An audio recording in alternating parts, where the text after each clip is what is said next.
Live from the historic Santa Clara Depot, home of the South Bay Historical Railroad Society, this is the Crew Lounge, where knowledgeable people come to discuss railroading and model railroading topics. Pull up a chair, join us in the live chat, and let's get started.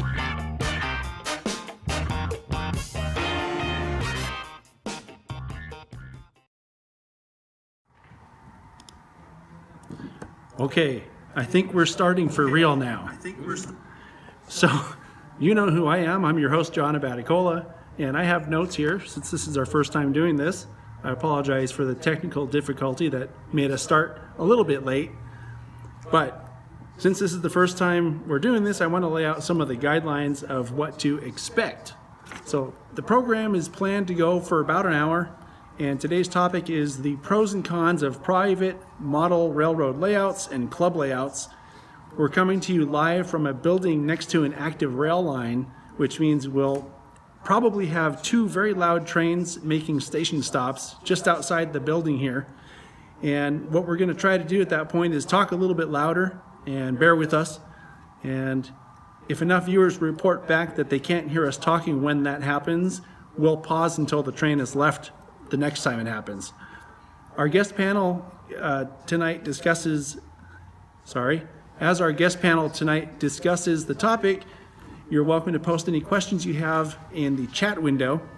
And there's somebody here just off camera to my left who is monitoring the discussion, and we also have moderators in the chat room. And what's going to happen is the person monitoring here is going to choose whatever most relevant questions come up, and we'll pose them to the panel here. And let's see, we'll do our best to answer as many of the questions as possible, but we might not have enough time to consider all the questions every time, so we thank you in advance for your understanding. And I've instructed the moderators in the live chat room to please keep the chat as focused as possible. Anyone straying too far off topic or trying to self-promote in the live chat will most likely get removed from the live chat, so please don't do that. If you have a question, feel free to type it in, and like I said, the person monitoring to my left will figure out which ones to pose to the panel. And now, let me get the computer ready here. We'll go to our panel, and here we go. Why don't you guys go ahead and introduce yourselves and tell people kind of how you got into model railroading and all that kind of stuff. Well, hi, viewers. I'm Mike Cohen. You may have seen the TSG film or video on my Western Pacific Oregon Division layout. I've been into model trains since I was probably 3 or 4 years old. Discovered trains when I was a kid and have always been into model trains. I've been a member of a couple of different clubs, and especially when I was a teenager and didn't have room for a layout. I now have a good size layout. You should check it out sometime. TSG, and it's been a lot of fun and a very enjoyable hobby. So, I'm Seth Newman. Let's see.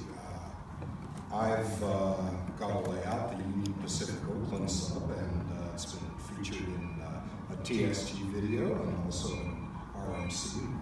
Fine editors to my left here. So I'm out of the Union Pacific in the Bay Area, 1999. I've been active in various groups, including the Layout Design SIG, the Op SIG, involved in putting on the Bay Area SIG meet every year, and I'm a serious operator. Harry? Great. Yeah, my name's Harry Wong. Hey everybody out there on YouTube. I'm an associate editor here at Railroad Model Craftsman magazine. Some of you guys might have heard of that magazine. It's been around since, the dawn of time as far as I'm concerned. It was actually the first magazine I've ever looked at that was a train magazine. But enough about that. Like Mike, I've been a lifetime train fan and a modeler since the very beginning. Probably about 7 years old when my brother brought back an Athearn train set that he put together at a local hobby shop in Baltimore. And gosh, I think that hobby shop might still be out there, and some of you might know who that might be. But as far as trade clubs and affiliations are concerned, I guess during school I was a member of a club, a model training club in San Francisco, and also knew many friends up at the Napa Club in the Napa Valley, a little bit north part of the Bay Area. After that, I've also been affiliated with a Modular group, the Fremo, Northern California Fremo, which is a modular group that's been around since basically the turn of the century, 2000, and been a faithful member there, although a little bit less so now that family life has gotten a little bit more busy. But I'm looking forward to building my own home layout, and probably based on the Southern Pacific, and been working with Seth and a bunch of us to really get that together and get that rolling. So I'm happy to be a part here to hopefully share some of my experiences. Hey, thanks, Harry. I'm John Wiley. I'm a member of our club here at South Bay Historical Railroad Society. Been into model trains since I was a kid. Kind of did the typical break for adulthood for a while, and then got back into it, I don't know, 7 or 8 years ago. Really met a lot of great people. Have just started getting into a lot of the more detailed areas of modeling and learning about ops. Actually was able to operate on Seth's layout a few years ago. It was a lot of fun. And I'm happy to be here and hope to be able to provide the discussion. Hey, I'm Dave Falkenberg. I am another Bay Area model railroader. I have been a model railroader like all these other guys since I was about 5 years old. Took some time off to learn about these newfangled microcomputers back in the 80s. And once I started working for a living, all of a sudden computers stopped being the hobby, and model railroading kind of came roaring back, much to my wife's chagrin. I am a rubber gauger. I do N scale, HO scale, and every Christmas we get out the G gauge set. I initially got back into model railroading out of interest back in the late 90s when DCC was coming out, because the idea of being able to do computer control of trains was very interesting to me. But as I joined a club and I went to my first operating session, I found out that the role-playing and the building and basically anything but computers part was actually more fun. So I'm here. I'm in a, like I said, I'm in a club for the last 23 years, Silicon Valley Lines. I was one of the founding members of the Silicon Valley Fremo N group. And I've worked in national conventions as well.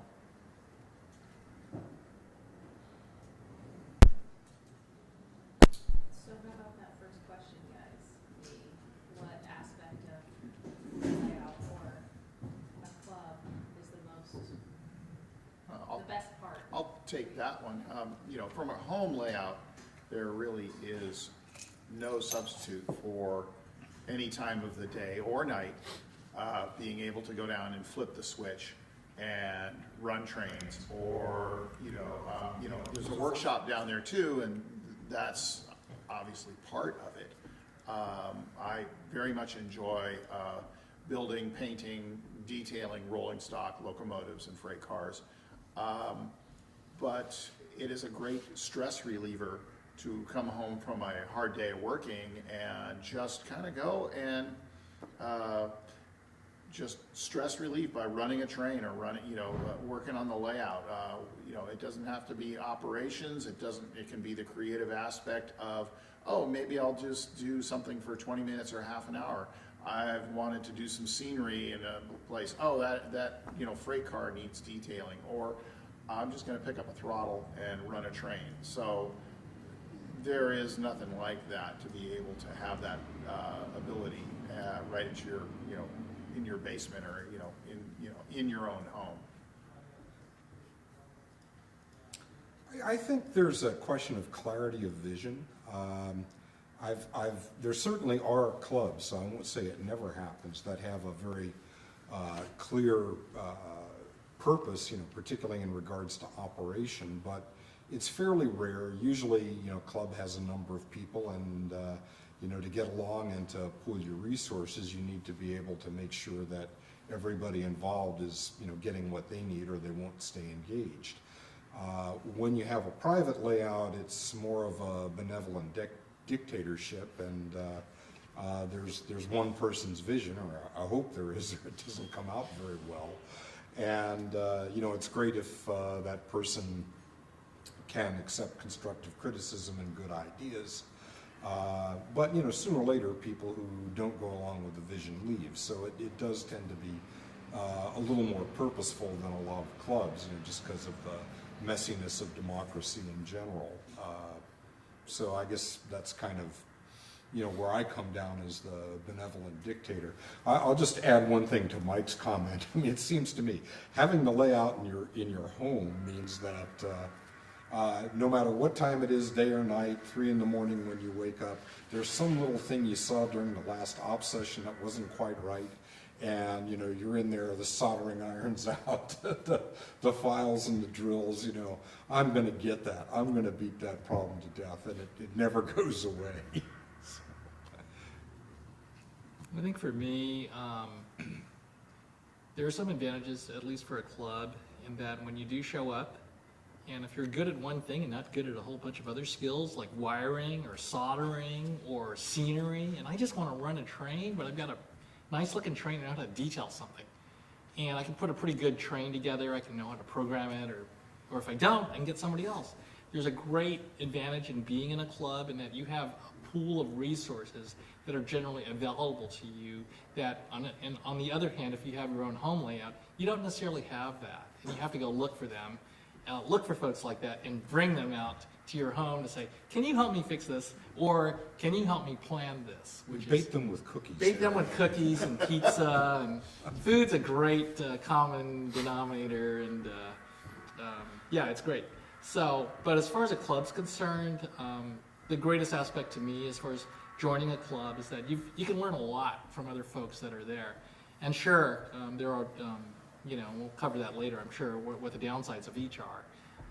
But as for home layout, I totally agree with Mike and Seth, and that's why I want to move forward with my own, is that, hey, look, if I want to go run a train, I don't have to wait for a particular weekend or Friday night when they're open for the run session.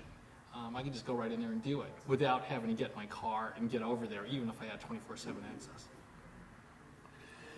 I'd say to piggyback off of what Harry said, that is a factor. I live in a townhouse, don't really have a lot of space for layout. I have a workshop, but you know, I could do a small shelf, but I've had a hard time focusing and figuring out what I want to do. So in a way, the compromise of a club, while it can lead to a mixed vision or a mixed layout, it also gives you the opportunity to try a bunch of different things. Some clubs have a wide variety of scenes, so you could see which of those works well for you, and some don't. But then also you can sort of sample the different areas you get to work on, like wiring, scenery, operations, detailing, things like that. It's also a great way to learn because most of the model railroaders I've met are willing to share their skills, and you meet people here that have built things on the club layout, and they're willing to help you out with it.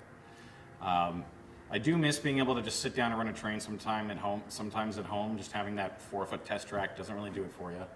And while we all like really detailed operations at times, sometimes just, you know, watching something go around in a circle with a beverage of your choice is quite relaxing. So one of the big disadvantages to living in the Bay Area or in California in general is we don't have very big houses because they're very expensive. We don't have 2,000 square foot basements in 4,000 square foot houses. John started out in a townhouse. I was also in a townhouse when I first moved here.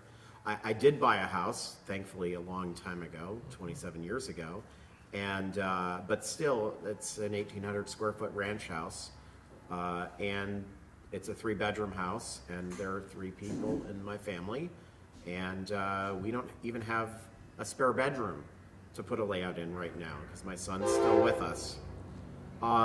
So a club. My club layout has 23 feet by 76 feet of layout on 2 levels with big yards and big trains and It takes almost an hour to run from one end to the other. That would simply not be possible for me without being in a club. There are politics involved because people kind of split into factions. Before we bought a DCC system, we had lots of arguments of whether or not we should buy a Digitrack system or an NCE system or a System 1 system or a Lens system. And that argument got fixed when one of our wealthier members opened up his wallet and showed up with a DCC system at our club. And then all of a sudden, all those strongly held opinions went away when a sugar daddy dropped the DCC system into the layout. I've been involved with looser organizations. A lot of the modular groups get formed by people who don't have space, but also don't want to put up with kind of the rigor and the structure of a club. There are lots of clubs that have, you know, meetings with Robert's Rules of Order, or they are nonprofit organizations and therefore need to conduct their business a certain way and be strict on accounting. A lot of the Fremo groups are very loose confederations of folks. They agree on the minimal stuff, like how the heck do the modules plug together. Fremo guys typically don't have club dues, but without a permanent location to set up, it's got its downsides as well. Like I said, I don't have a layout at my house. I do have a desk if I can uncover it to work on things. So I typically will do projects at home. I'll weather a boxcar, I'll put together a building. If I want to go run trains, I'll go down and drive the 15 minutes to my club. But that 15 minutes is sometimes not the most convenient 15 minutes. So there are times when if work gets busy, I don't make it to the club. But like I said, I have many, an uncountable number of box cars and flat cars and hopper cars down at my railroad club that if I brought them all home, I actually don't even know how many I would have. So there's that advantage. I do pay a lot of money. Clubs in California have to rent their space a lot of times, and so we pay a very hefty, by national standards, dues to rent our space. You know, you guys touched on a couple of the advantages. I was a junior member of the East Bay Model Engineers, I think it's now the Golden Gate Model Railroad Society in Point Richmond, California. And the advantage when I was a teenager was I got to go somewhere where other guys my age, junior members, we could all meet. We could run equipment on a very large layout, which, you know, of course we didn't have the advantage of. And even now, you know, when I started my home layout, I thought I could split my time between, I rejoined East Bay Model Engineers, and I thought I could split my time between the club and my home layout, thereby gleaning some, you know, some knowledge from, you know, members at the club, learning more about track work, learning more about scenery, you know, all of those different aspects. And I found that I unfortunately could not do both. It didn't work out. You have time constraints there.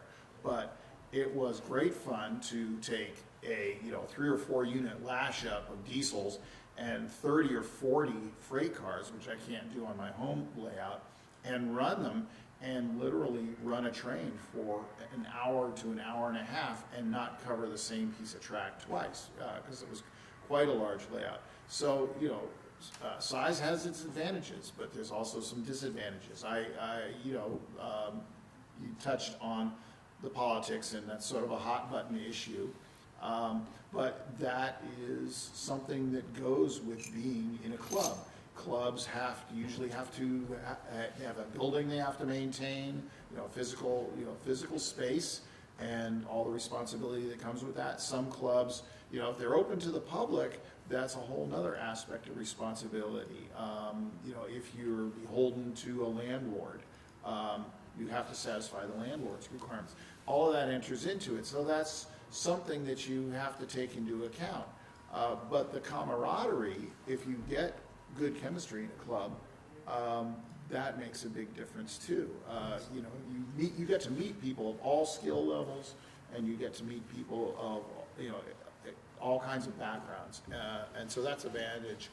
Whereas a home layout, you're a little more isolated unless you get a round robin kind of group going. Do you want us to keep going or take another subject? I can piggyback off that too with something. If you want to piggyback, go ahead, but we also have a question coming up. Okay. One of the things I wanted to comment on, he brought up the junior engineers. That is something we've made a decision here at this club to do, is to allow younger members to run on either of our layouts, the N scale or the HO. They do have to be 13 or 14, and we do have rules, but a lot of clubs will not, or really don't actively pursue younger members because it's you know, they're oftentimes learning, and so, you know, incidents happen or things might get broken, or to be perfectly honest, there is a lot of members of the model railroad community that don't have a large amount of patience for younger members. So it's led to some challenges sometimes, but we've been able to work it out, and we do have times where the younger members don't run and it's just the older members, and that helps a lot. But I've discovered we're pretty rare in that we've actually, you know, when people come in with younger children, we'll, you know, if they're of a certain age, say, you know, hey, you know, you guys can join as a family, and if they want to run here, they can.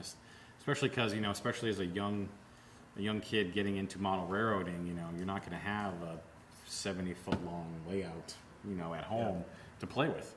So it's great for them in that aspect too. I think when that's done well, it really works out. The La Mesa Club in the San Diego Museum was actually founded by a bunch of people who were in their late teens when they did, because they couldn't get into any of the traditional clubs. Right. And this is, you know, 60 years on, these guys are starting to age out, but they've always encouraged younger members, and there's a lot of vitality in that club that you don't otherwise see. So, you know, I'm sure there are challenges doing it, but there are huge rewards also. It's true. It's true.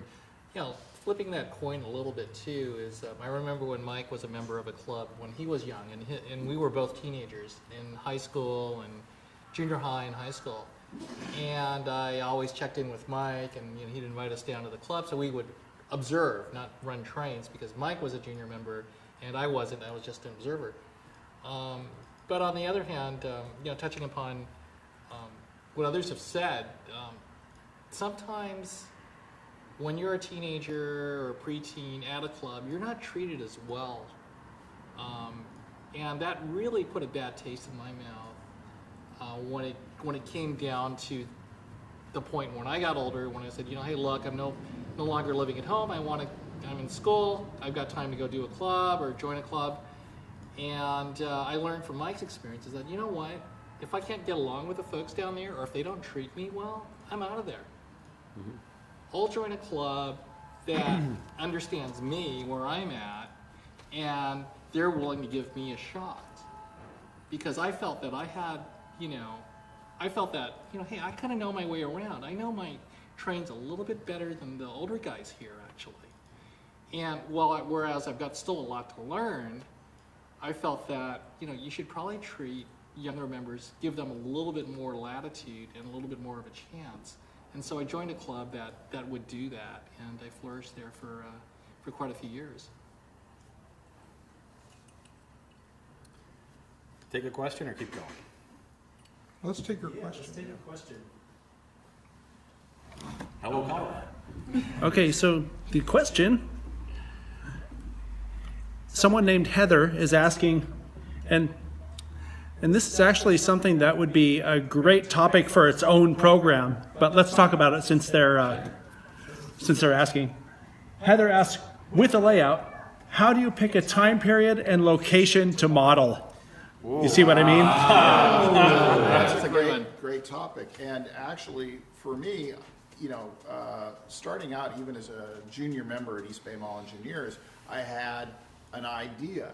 And I always liked the Pacific Northwest, so I sort of did a freelanced version. I even, as Harry knows, I even painted up a few locomotives that I ran on the East Bay Mall Engineers layout. And I sort of refined that, and I never really lost my love of the Pacific Northwest and far northern California. And then I got influenced by a couple of books about the Southern Pacific in Oregon.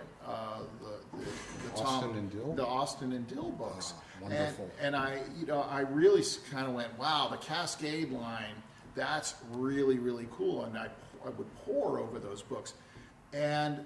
But I'd also been a really big fan of the Western Pacific for a long time. I used to go rail fanning with Harry and some other guys out in Stockton, California, where the Western Pacific, Southern Pacific, and Santa Fe all met.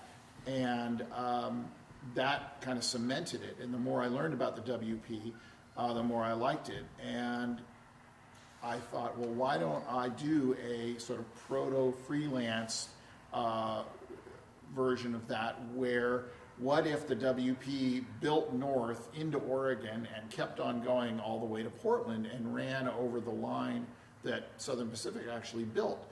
And then I actually came up with the background scenario, sort of I always liken it to the Star Trek alternative universe for model railroading. And, in my case, WP built the High Line up. Instead of stopping at Bieber, California, they went all the way through Klamath Falls and up over the Cascade Mountains and down into the Willamette River Valley and then all the way up to Portland, Oregon.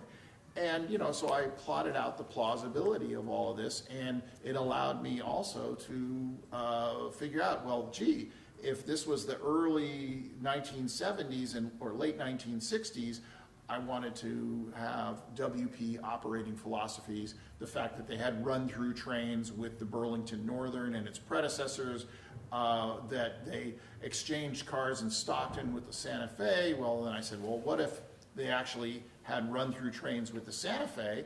That way I had my cake and I could eat it too, because I could have Santa Fe run-through power, I could have Burlington Northern, as well as the Western Pacific.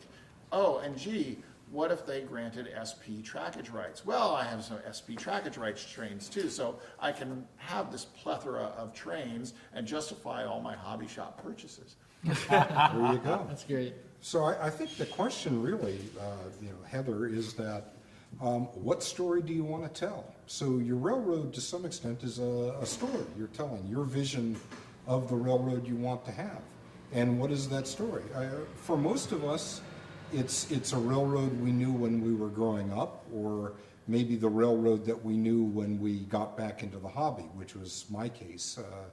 With the model railroading, I always liken it to chicken pox. You get it as Lionel when you're a kid, and then life happens and you get into families and cars and education and military service and whatever, and then at some point later you establish your own stable situation, and it comes roaring back, happily as scale modeling, not as shingles. And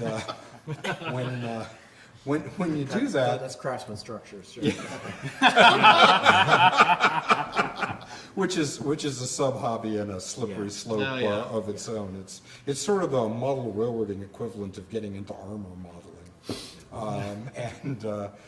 But at some point, you come back in, and what are you doing? Well, I was driving up to Walnut Creek and from an office in San Jose, so I became very familiar with the former Western Pacific at that point. So that's my story. But you can think of it as the area you modeled, maybe operations. You may have been, at a place where there was still an active depot, and you hung around at the depot and talked to the operators. That's probably a few years older than us at this point, but a lot of people got into that. So you're telling the story of the railroad you love, or the railroad you'd have loved to have had to love. There's also a funny thing that can happen if you pick something that's super specific.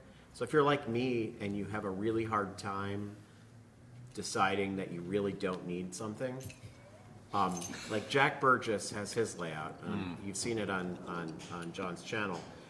He models a very specific year, right? And a very specific time of the year, and like a very specific week of a year. Last week of August. Right? Last week of August, yeah. So when he sees something that looks really cool in the hobby shop, he has a built-in way of saying, oh, I can't buy that because that wasn't on my railroad.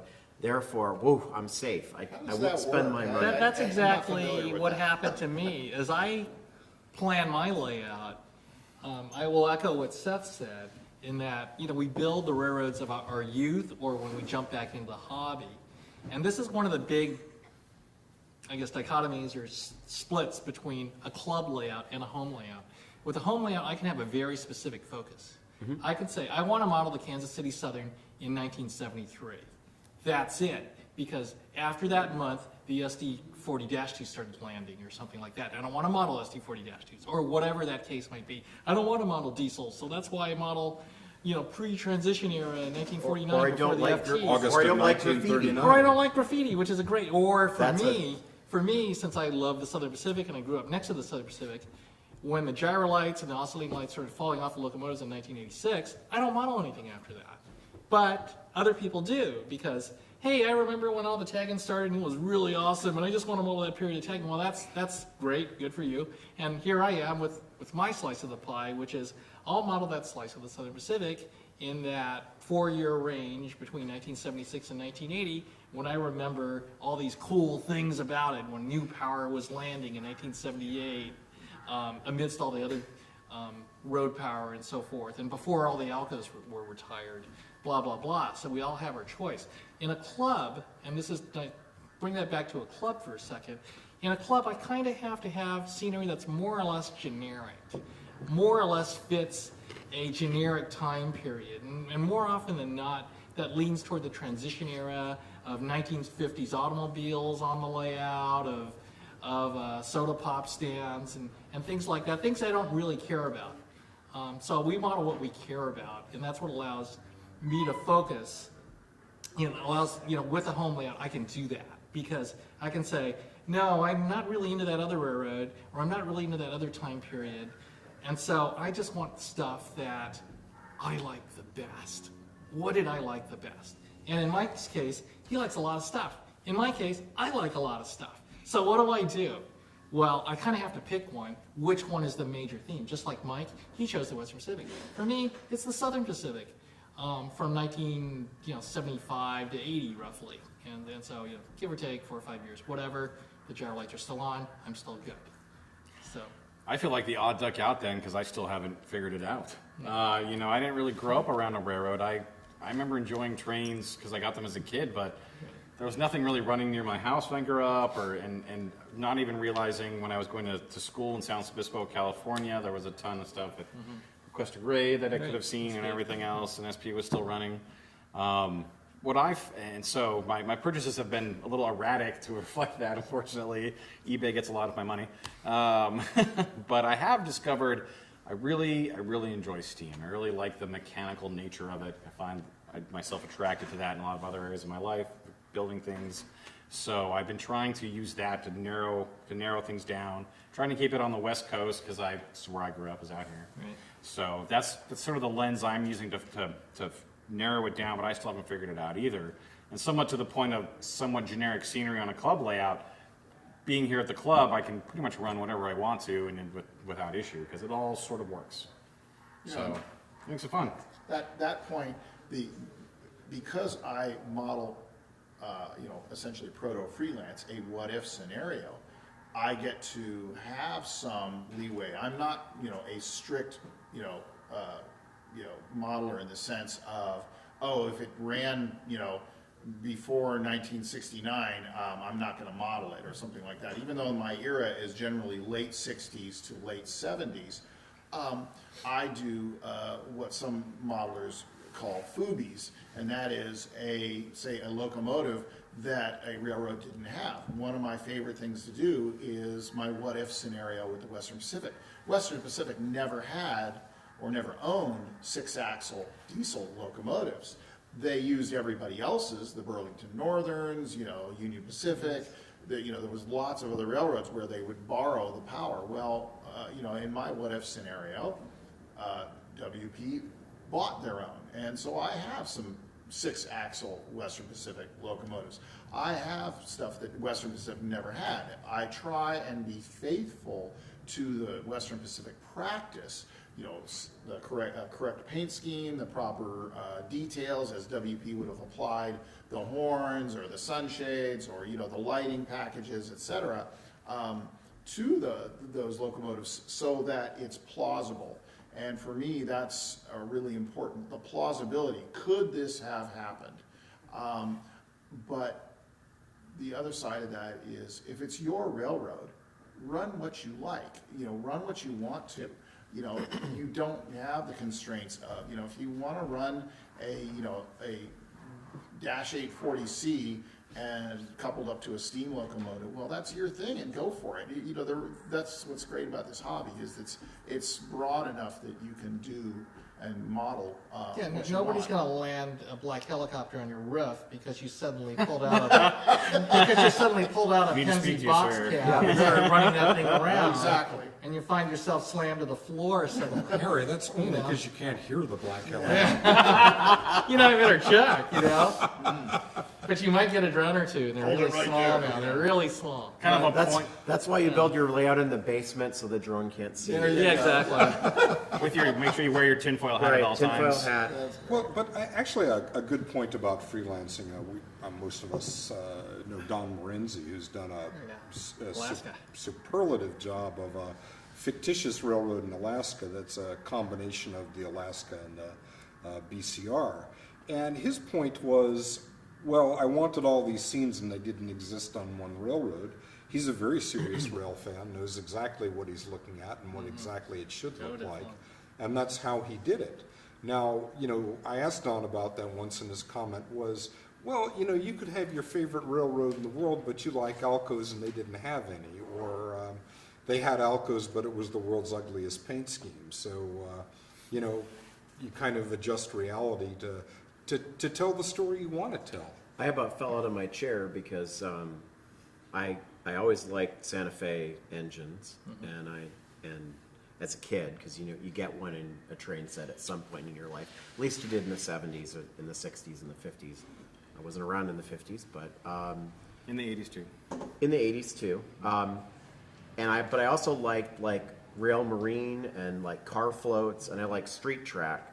And then in 2011, I fell over backwards when the Santa Fe Historical Society printed an article about street running in San Francisco on the Santa Fe Terminal Division, in which case I got my blue and yellow diesels on car floats and running down the middle of the street. So that kind of is how I picked what I was going to do. War bonnet tugboats. And war bonnet tugboats. Yeah. And so that is my latest fetish. So that's where I am right now. And it had nothing to do with what I liked as a kid. What I picked for a railroad, or what I kept drawing layouts on paper when I was a kid, because I'm that old. I look it now, so I don't have to explain it to people. But when I was a little kid, my grandfather got me a subscription to Model Railroader magazine and RMC for Christmas. I think he knew people. I don't know if he knew people in both magazines, but I remember reading. He handed me a 1972 issue of RMC that had the Thatcher's Inlet, and we used to go to New England every summer. So I thought, oh wow, there's lobster boats and trains in the same place. This is crazy. So I still have that. Sounds yummy. I still have those antibodies going through my system. But then, you also you remember also the same time was Alan McClellan's Virginia and Ohio, which really was a seminal layout in terms of proto-lancing. Here there's this guy that made his own railroad, but then he followed all the prototype practices. He was kind of one of the first proto-lancers. Yeah. And you had MR had the Clinchfield series on N-Scale, and all of a sudden N-Scale wasn't this thing you set up on a coffee table. It was something you could operate with. Right. And it was just these things. So I don't know what kids today. My son's 16. He watches YouTube, so I don't know.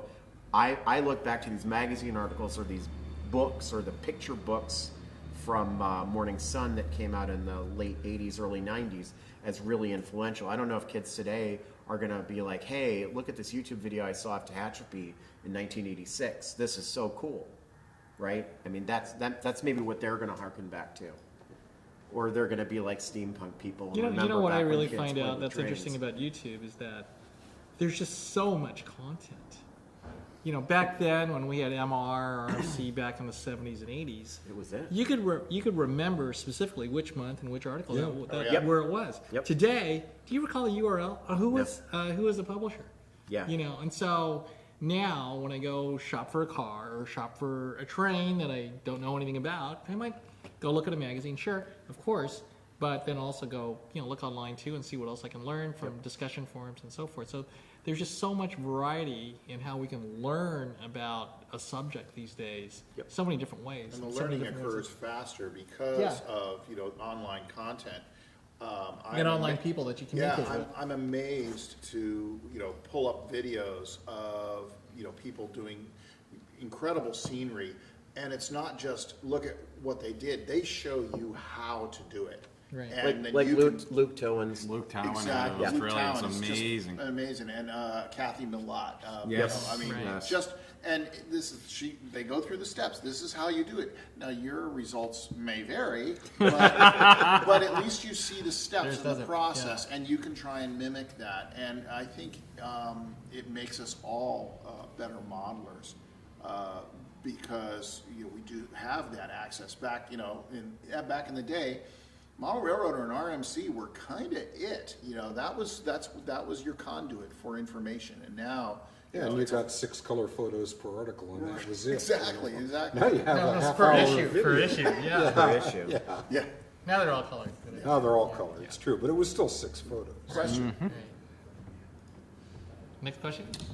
Yes, we actually have a question from Ron Piskill, and he wants to know, how is it decided how to dole out jobs for, or what nights to work, but here's the asterisk, at a club. The jobs at the work night. Yeah, what are the jobs? Work night or operations? 'Cause It's work. This is a work. night. Work night. So for us, work night is Thursday nights, every Thursday. In terms of who does what, it tends to boil down to who is willing to do what and whose skills are kind of where we need them to be. If someone wants to work on scenery but they haven't done it before, you might pick an area that's less crucial for them to work on.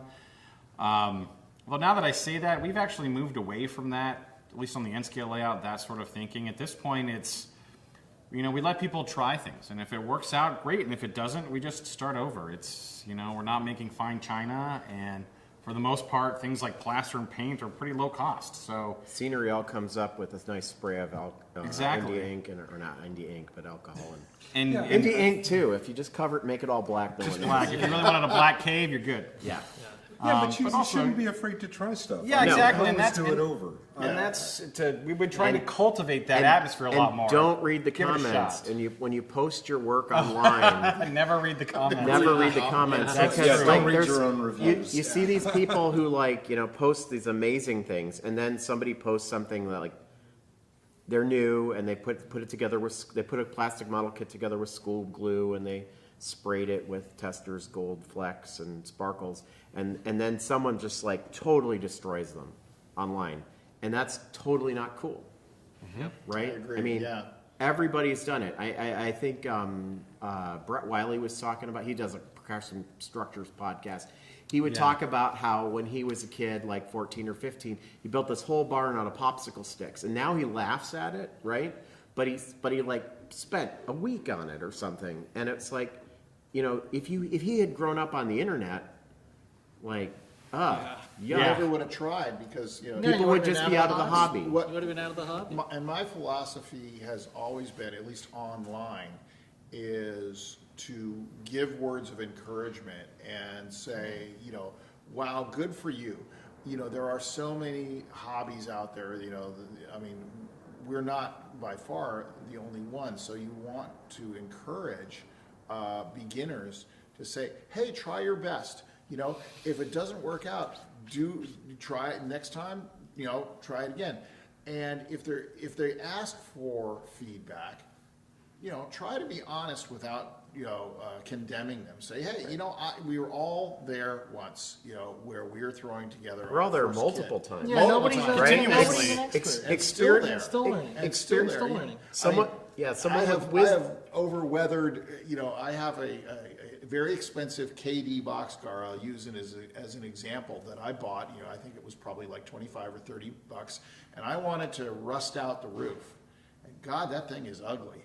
And I was like, okay, I messed up on an expensive model, and now let's see, what am I going to do to make it better? Well, I realized I can probably, soak the roof in alcohol, strip the paint off, and try again. It's not a great loss, and it's just like, I'll chalk it up to experience and try again.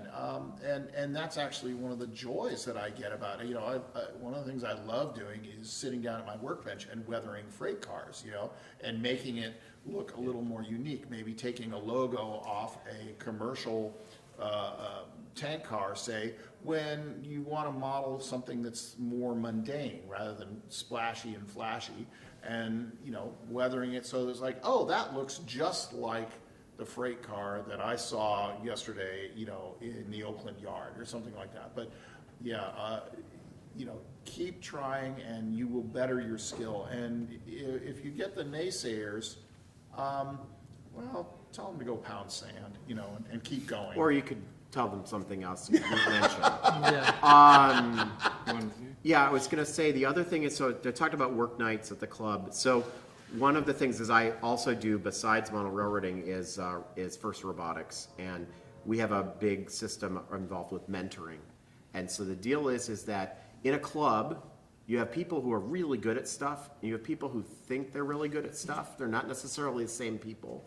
But you have to put up with all of it. But if you can pair up experienced people with inexperienced people and be open-minded, people, I understand wiring, but it's too much like work.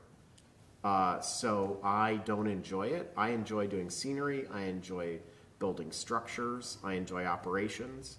I help out if somebody needs me to help debug why something in the DCC system isn't working. It's not enjoyable to me, but people will gravitate to what they want. Clubs. It all comes down in a club. It is hell on earth to keep a large club layout operational. Things break, especially if you operate or run trains a lot. Turnouts break. The more moving parts you have, the more things break. And there are a lot of people in a club that come in and just expect that, I came in and I couldn't run trains because the layout was broken.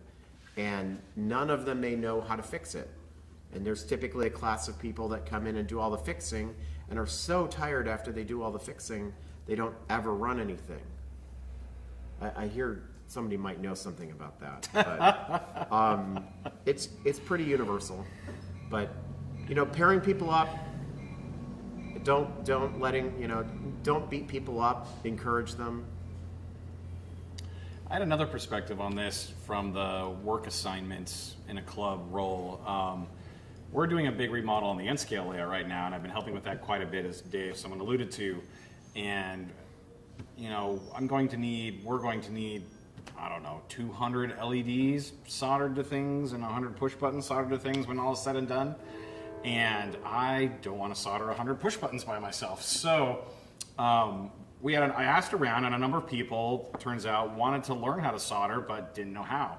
So we put together a solder party, and we basically set tables up in the room, got on 5 or 6 soldering irons and all the utensils, and taught people how to solder. And to be very honest, a lot of those LEDs and push buttons are not usable, but most of them are repairable, and everyone had fun. And we also had pizza, and everybody was carrying on and BSing, like a bunch of old guys sitting around a barbershop or something.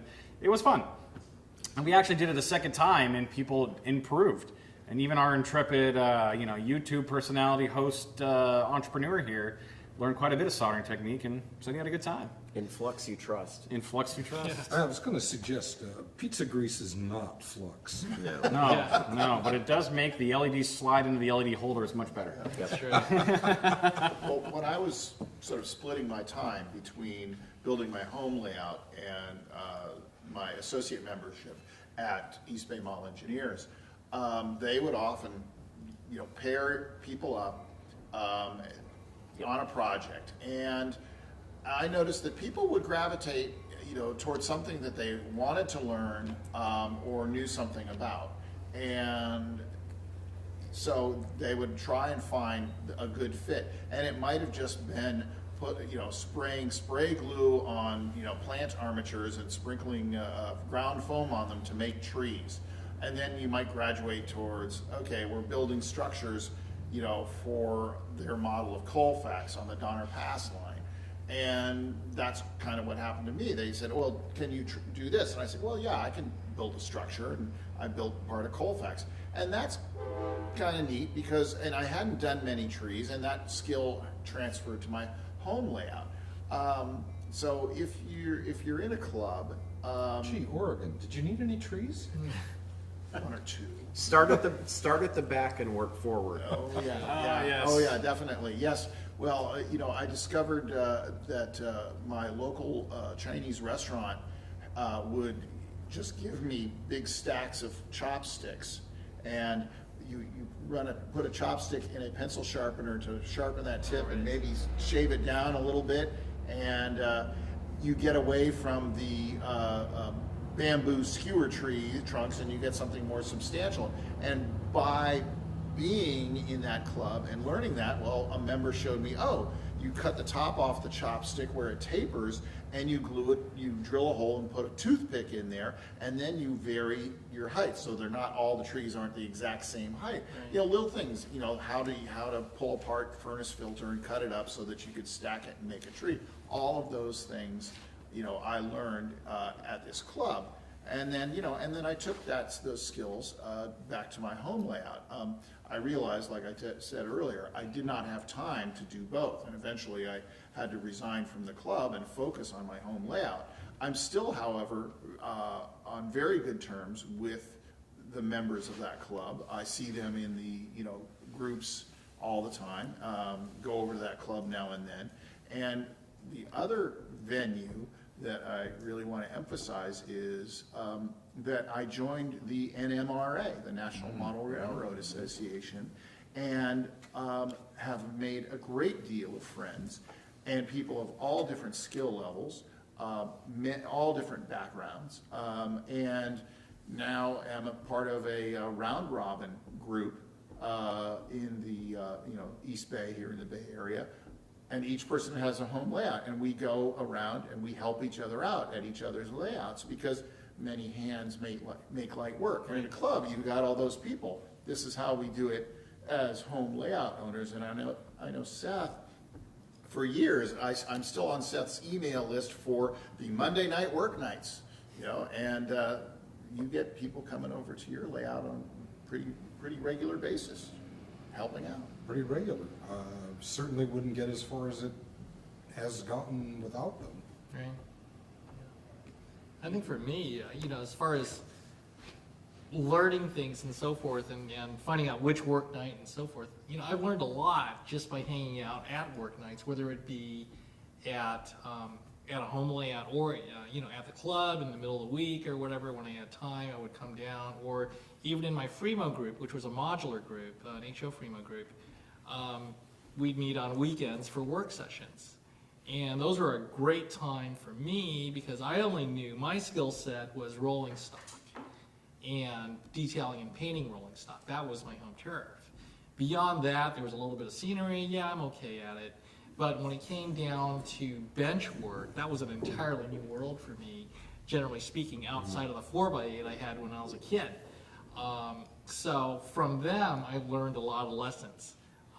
What to do, but then also what was even more important, what not to do. That was great because when I plan my layout now, it's like, well, you better plan every detail on it. No guesswork. There's very minimizing amount of guesswork. This could be 36 inches deep. No problem. Yeah, no problem. That'll fit over there. The train will go around that I'm 25 curve. years old. I have no problem reaching back there to clean that. Right, exactly. And so you learn these lessons. Yeah, that duck under will never be a problem. They'll never be a problem. You'll just start paying your chiropractor. Every time So I've learned a lot of these lessons. I've still got a lot to learn, obviously, as I will forever in this hobby. I'm never going to be an expert at everything. Even, Stephen Priest, who's the former editor here at RMC, he says you're never an expert at anything. You're always going to be learning from something, from somebody, on something. I could never build that gargantuan layout in my basement in Kansas City by myself. I had people come over on those work sessions who had different levels, had crazy expert levels of expertise on things that I'm just not good at. And we have to put down our own pride and egos and kind of say, you know what, that's just not my skill set, and call for help. It's okay. Absolutely. And that's why, as humans, we're social animals. As much as I'd like to, I tend to be an introvert. I just want to hide in my own basement running my own trains. Oh, of course, that's the ultimate fantasy, of course. But I'm going to need help. And I have to reach out to friends and, the folks around me, to get that help and to get rolling on whatever I need to do to get past that roadblock. And then I can help other people with their roadblocks. How do you strip the paint off this Cato locomotive? It just doesn't come off. And it's like, well, no, you would do this. Or, I know a friend who's got a grit blaster. You know how to do that? Yeah, You I can don't know. strip Cato I don't know. But, it's impossible. But I know a friend that does. How many years of your life are you willing to lose to fumes? Yeah, exactly. So I know a friend who's got a sandblast booth, so we'll go over to his house. Oh, hey, look, I've got a vertical mill in my garage. Why don't you come over and we'll go mill that frame? Yeah. So that's pretty much how it all works. And Harry, you've touched on a really important subject, and that is that this hobby is a social hobby. You make great friends who become friends for life. I mean, Harry and I have known each other since junior high, and that's about 40 Don't count. something. Yeah, Don't count. It's a long time. Stop counting. 4 years ago. That's when Seth and I met, I don't know, probably like 10 or 12, maybe more years ago, when, as you mentioned, Don Morenzi told Seth, I know a guy who used to work at the NUMMI plant in Fremont, which is the joint GM-Toyota joint venture, which Seth models on his layout. And Don came back and told me, Seth wants to meet you, because I was at that auto plant for 10 years. And I was really excited to see a layout where somebody actually modeled it and did quite a credible job, if I must say so myself. Incredible job. Yeah. Well, it got there because people like Mike who worked there and, another fellow whose name's escaping me, who ran the switch job that switched it, came over and participated in our op sessions and, really informed me as to how it was done. So there's a lot of subtle stuff that I think really goes a long way to telling the story of that layout because people who were there, participated. And that, without having that layout, I'd have never had the opportunity to meet those people and get those perspectives. So, it's a great thing. It is a social hobby. I mean, I just one other thing, Harry was saying, well, what you really want to do is this. What I really want to do is have 8 people come over and, do the method acting, assume the roles of 8 players on that railroad and watch that railroad come to life. And, that is, I just get off on that. Yeah, it's great. Now, I want to touch on one aspect. We're talking about clubs versus home layouts and the advantage and disadvantage of both.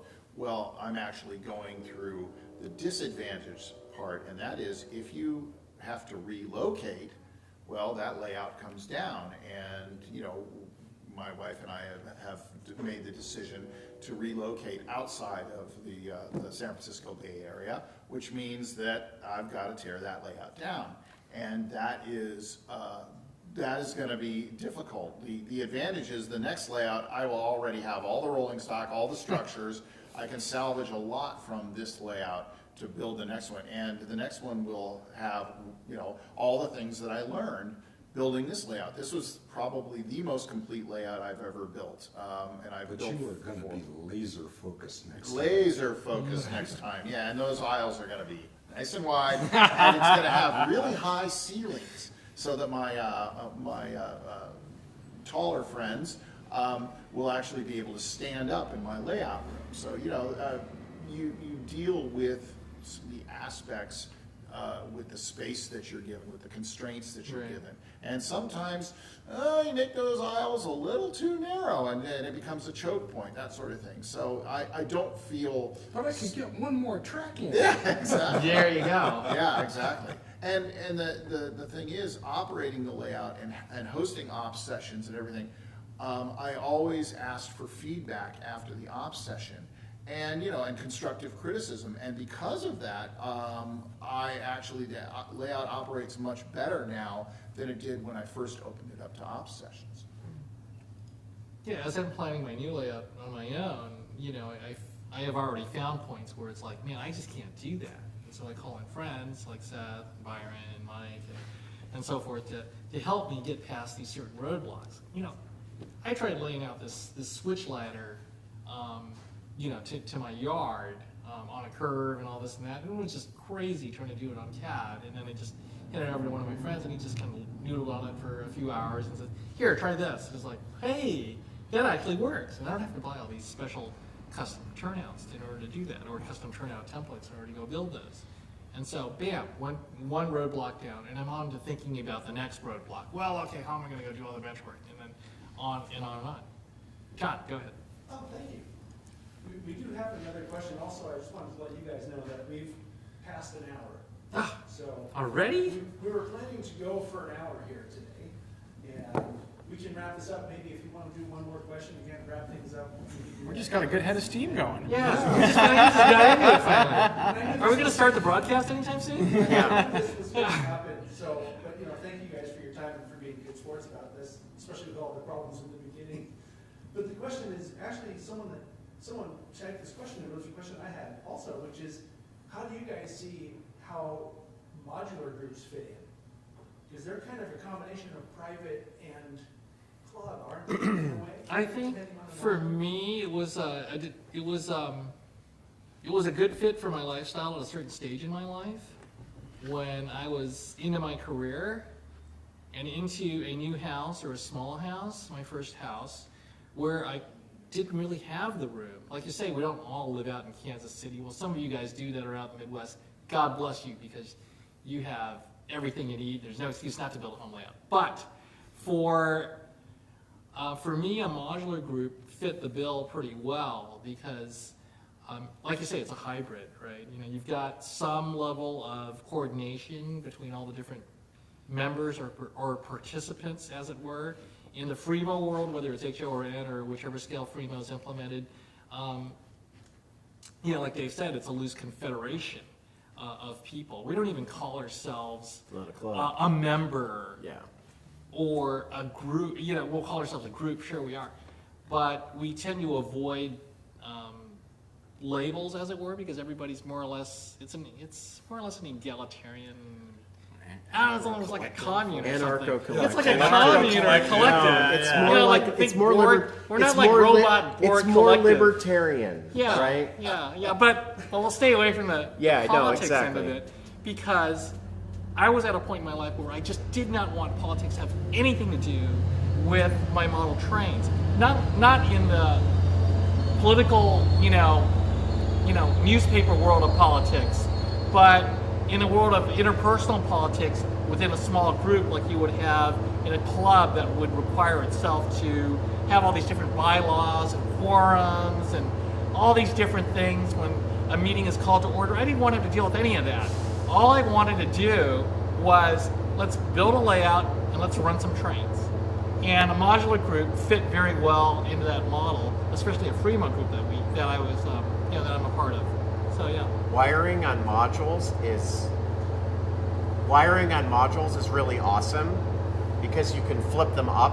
You're not crawling on your back. You can even flip it all the way over. Right. You can do wiring. So if you're into wiring or you're actually into signaling, you can get into that with FREMO, much cheaper. You can build a home layout that has a switching district that's a FREMO module. You can do all that. The one downside that I found with modular things is, unless you have a way of setting up modules at home, you get up into a setup team. So like when we launched our club, we did a big set of setups, and then it really came down to doing a setup a couple times a year as opposed to weekly or monthly. Right. Because you got to drive to a national train show, or you've got to go to at a moraine meet, or you've got to go to a layout setup at a great train show or something. So the modules are cool in that you can the other cool thing about modules is you can build a module and you can get all the way through all the aspects of building a layout. You can go from bench work to track work to wiring to scenicking and actually cycle and actually get better at doing the whole thing. But I said there is you always build more modules than you can fit in your storage. And For your carrying capacity. And rule 0 for Fremo for our N-scale group was if your module doesn't fit in your vehicle, it doesn't exist. and my first module that I ever built was a 6-foot long module, and I drive a Mini Cooper and I can't strap it to the roof. So therefore that module doesn't get out of my friend's storage unit. So it sucks. But that's kind of the thing. But you know, the other thing is that it's a lot of work to do things like operations. And if you're doing a modular setup with operations, somebody has to do a whole bunch of work to figure out how to get an operating session built for a layout that might only exist for 2 days. Right. And boy, it takes a long time to set up for operating sessions. It takes a long time to get equipment going. It takes a long time to make car cards and waybills or switch lists or all that stuff for a 2-day weekend. Right. So, You know, one of the advantages that I see for modular is, you know, in my case, I'm going to be tearing the layout down, and it's really attractive for the next layout in my next home to maybe in the interim before I, you know, move there, to build some modules that will later get installed in, you know, in my home layout. And I've seen, I believe Ken Patterson does that, where Yep. he actually builds a modules, module and then he builds. puts them on his layout, and you know, the beautiful completed scene. Or he That- hauls them out to his backyard and starts shooting and pictures. start shooting pictures. Yeah. Yeah, and so that is a really attractive option, you know. And I've seen, you know, articles where people have built their layouts, you know, out of modules, and so in the anticipation of having to move at some point. And let's face it, these days, you know, career changes and everything, you want to stay in the hobby, but you realize that, oh, I'm going to be at this assignment or this job, you know, with this company for maybe 4 or 5 years or even less, and then, oh, I'm going to be transferred across the country, or, you know, but at least with the portability aspect of a modular setup, you can anticipate that and build accordingly. Yeah. One of the things that attracted me to modular, I never fully got into it, but I really like the idea that you could be a part of something much larger with a very small contribution. You could build a 2x4 module and go to a large national train show and be part of something that's 100 feet by 100 feet, you know, and now you get to you know, run all over it, and you're part of it, and you meet new people, and it's a great way to sort of get started and do something. Right. I mean, the coolest thing when I had a couple of modules was that, yeah, I would literally bring out a 2-foot by 46-inch module out to this you know, huge setup, and I'd see these massively long trains cut across it. You know, whereas the other 99% of the time, it's sitting in my garage or in my spare room, where it's like, oh, it's all by itself. Oh well. But the other thing about a modular group is that every time you have a setup, chances are the layout that you're running on, it's going to be different every time. You can't say that about a home layout or a club layout. Yep. Sounds like we got another non-chain train stopping at the station. Head in power. Yep. 480 volts. Is there anything else that you guys would like to mention about this before we wrap things up? whichever way you do it, it's fun. Yeah. Hang out with It's your your friends. railroad. Make some new friends. Have, Do what you want. Have fun Yeah. with your hobby. You know, don't really worry about whether it's good enough for anybody else. You're only working to better your own skill set, if that's indeed what you want to do. Some people are very happy with their, a 4x8, round and round, and putting structures on it and just enjoying yourself. It's a hobby. Enjoy yourself in whatever aspect makes you happy, because that's what it's all about. And I said, for those of you that have seen the video of my layout, I'm running, power that never ran in Oregon on my layout, and I said, hey, what the heck? It's your railroad. Do what you want. Right. Do what you most enjoy. Exactly. That's what I would do. And if you start down one path and you're not really feeling it, sell it and do a different, do something else. Change railroads, change Right. areas, change Right. eras. Give it a shot. Good? Good. We're good. All right, I guess we good. So I want super huge thanks to the panel. Thank you guys. If we had our studio audience here, they'd be clapping right now. Yeah. You guys did a great job. Also, want to thank our live chat moderators and of course the viewers for taking the time to join us here.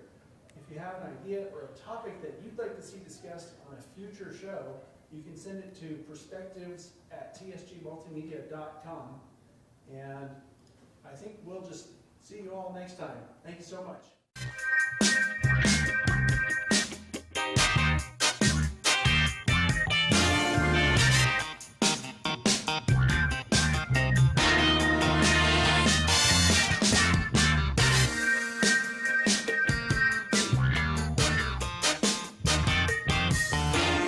We're coming to you live from historic Santa Clara Depot.